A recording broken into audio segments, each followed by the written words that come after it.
Alright, so as all of you know, I am a serious Boston Celtics fan. And I made a video before the finals started, telling y'all Boston's going to win it all. Now, I'm going to give you a little brief breakdown of each game, or whatever. And I'm going to try to make it quick. So, game 1. LA won 102 to 89. I'm sorry, I got notes. 102 to 89. It was depressing.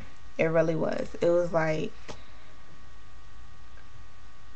I was like, fuck, man, this ain't cool. Like, the Lakers is playing like that championship winning team that they are, So I was a little depressed and everything. So, but I predicted that LA was gonna win the first game, So once the game was over, I was like, alright, my predictions is just working the way they're supposed to. So basically, here's the breakdown. Bryant scored 30 points. Gasol had 14 rebounds, which was more than any of the Celtics players, obviously, because we lost. However, Rondo did lead the game in assists. He, had more assists than anybody on either team. But Ray Allen, my nigga, I love him. I love Ray Allen. He was in foul trouble. He had 4 fouls in the first quarter and then got his 5th within like the first 3 minutes or so of the third quarter, which kind of sucked. So the Lakers outscored. They had more rebounds. They had more blocks. Like I said, Rondo still had more assists than Bryant and anybody else on the Lakers team. Points in the paint, 48. Lakers had 48 points in the paint compared to Boston's 30. So Boston's biggest lead was 2 points. So, bad game for Boston, but, it's alright. Because game 2, we came back, kicked LA's ass 103 to 94. Right? All I gotta say about that game is Ray motherfucking Allen. This nigga, he didn't tie. He has the record for the most 3-point shots made in a finals game of all time. I think the previous record was 7, and I think Larry Bird was in there somewhere. It was a tie between him, Larry Bird, and somebody else, I believe. I'm not sure. Don't quote me on that. I don't know. So he had 32 points the entire game, 27 of which I believe were in the first half alone. This is my nigga. I told y'all I love Ray Allen. It was basically Ray Allen and Rondo's game. Rondo had 19 points, 10 assists, 12 rebounds, and 2 steals. His second triple-double of the postseason and his 5th in his postseason career.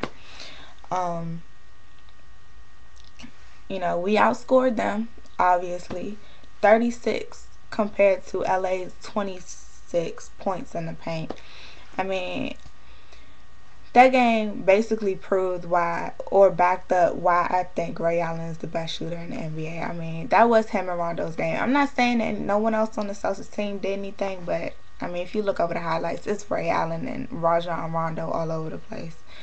That was awesome. But then, game 3, we lost. And it was, once again, very depressing. 91 LA to 84 Boston. Basically, that was Kobe's game. He led the game in points, rebounds, steals, and blocks. There were 10 Boston turnovers, which blows the crap out of me. Like 10. Although I think LA had 8. I didn't write it down, but I think they had 8.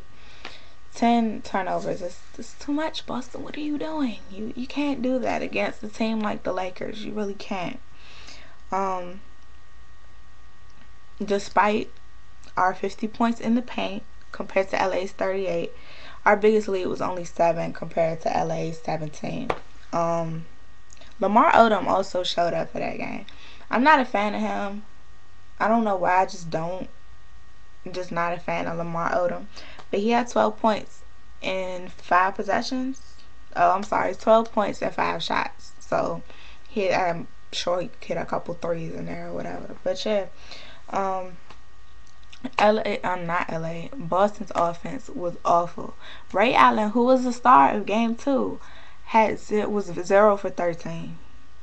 Yep, 0 for 13. Just Like, he wasn't even there. I mean, he set a record for most 3 points two nights before, and then it's just like 0 for 13. It was just like, yeah, but whatever. So then we came back game 4, right?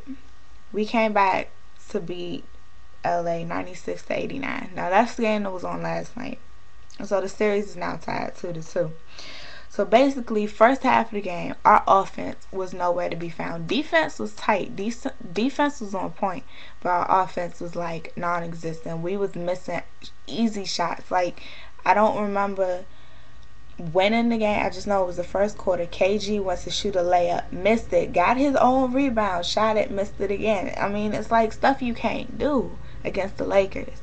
Now, I am a Celtics fan, but I am going to admit the Lakers is a nice team. Obviously, they nice. The Celtics and the Lakers are the two most winningest teams in the NBA. So it's like, you can't be making mistakes like that. Like, when the Lakers slack off, they can't do that against a team like the Celtics. I mean, you have to be on your A game 100%. So yeah, first half, no offense whatsoever. We were shooting, like, I believe last night they said maybe 40%. I'm thinking it was more like 38. Second half, our offense came alive. And that was most, like, the second half, it was mainly our points we got in the fourth quarter thanks to our bench.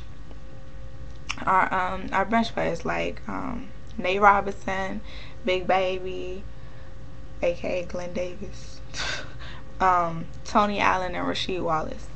Now, we got, what did it say? 36 of our points came from off the bench, right? 36 of our 96 points came from off the bench, while 21 of those points were in the fourth quarter alone. So our bench pretty much saved our ass that game.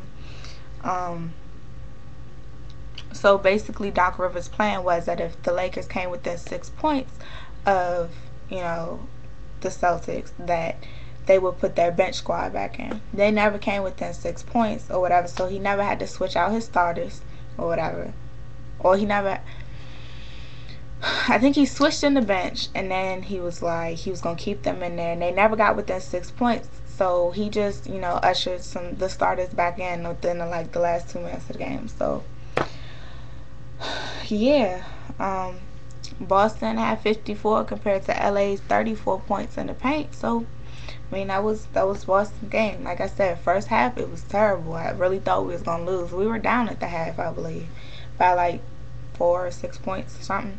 And I thought we was gonna lose because they were playing like they were playing Tuesday night. And I was like, what the hell is this?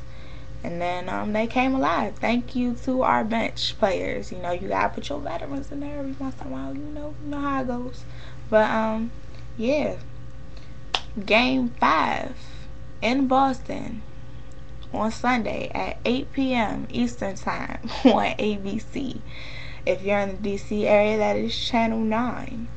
So yeah, I mean, I can't wait to see what happens. It's the last time we got home court advantage for the rest of the finals, and we gotta go to, you know, a game. Do we get all 7 games? No, right now we stuck at a game 6. So hopefully we win next game and we go to a game 7, you know. I mean, my whole plan got thrown off and shit because I thought it was going to be LA, Boston,